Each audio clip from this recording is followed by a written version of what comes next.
Kejamnya Baradae, cerita kejadian yang sebenarnya bahwa Verdi Sambo memerintahkan untuk menembak tangan Brigadir J.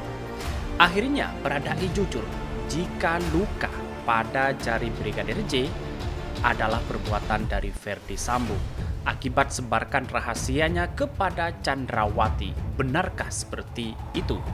Perkara Brigadir Yosua Huta Barat alias Brigadir J hingga kini masih menyisakan misteri terkait adanya luka-luka di area tubuhnya.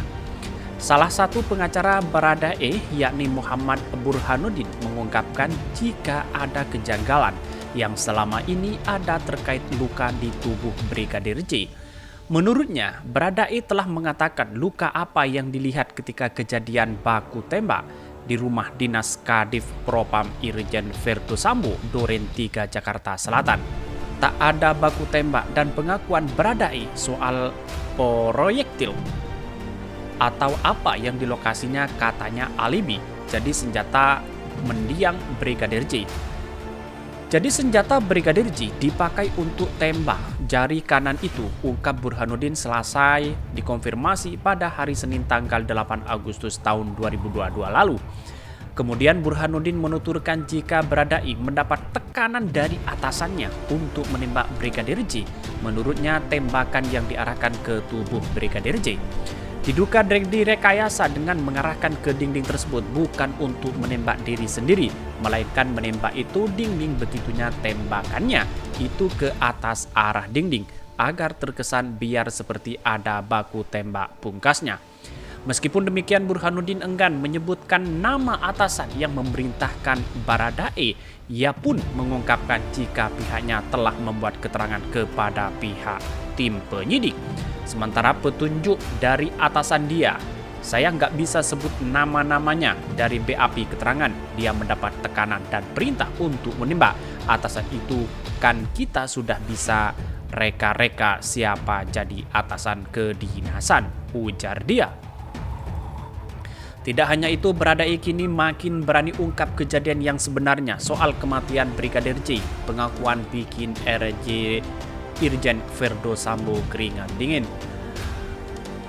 Baradae kini makin berani ungkap kejadian yang sebenarnya soal kematian Brigadir J. Misteri drama kematian Brigadir Nofriansah Yosua Huta Barat atau Brigadir J akhirnya terungkap. Sedikit demi sedikit kasus sudah mulai mengerucut pada hari ini. Satu demi satu kebohongan Baradae atau Rikar Eliezer terkait kasus penembakan terhadap Brigadir J atau Barada Yosua Huta Barat di rumah dinas ex-Kadif Propam Irjen Verdi Sambo akhirnya terungkap.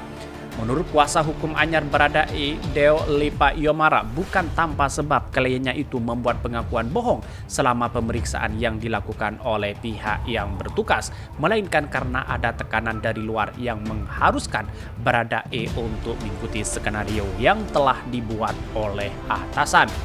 Tak hanya itu, lebih lanjut, Deo Lipa juga menjelaskan bahwa Baradae situasinya dalam tekanan, oleh karena itu kliennya tersebut tak berani mengungkapkan kebenaran. Namun setelah terkonsultasi dengan Deo Lipa, Baradae akhirnya berani mengungkapkan keterangan yang selama ini ternyata banyak yang bohong. Selain itu, Deo Lipa juga menjelaskan bahwa sebenarnya Baradae memang bukan polisi yang mahir dalam menembak. Itulah berita yang diungkapkan dari berbagai berita. Mari kita baca komentar-komentar para netizen seperti ini. Kalau dilihat dari kronologis sumpah nyesek dada ini, sungguh biadab sekaligus jenderal bunuh ajudan selamat jalan Barada J. Semoga tenang di surga karena beliau Indonesia menuju titik terang.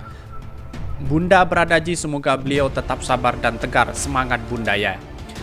Brigadir Yosua mendapat siksaan yang di luar nalar, mempertaruhkan nyawa sucinya, harapan orang tuanya dalam mengungkapkan kebenaran. Tapi saya yakin ini cara Allah Subhanahu wa taala membuka borok dan keseminaan kekuasaan yang melewati batas.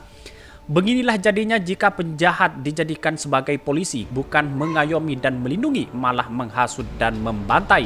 Dan kepada polisi yang jadi tersangka, mungkin dengan cara inilah untuk menghentikan kejahatan kalian.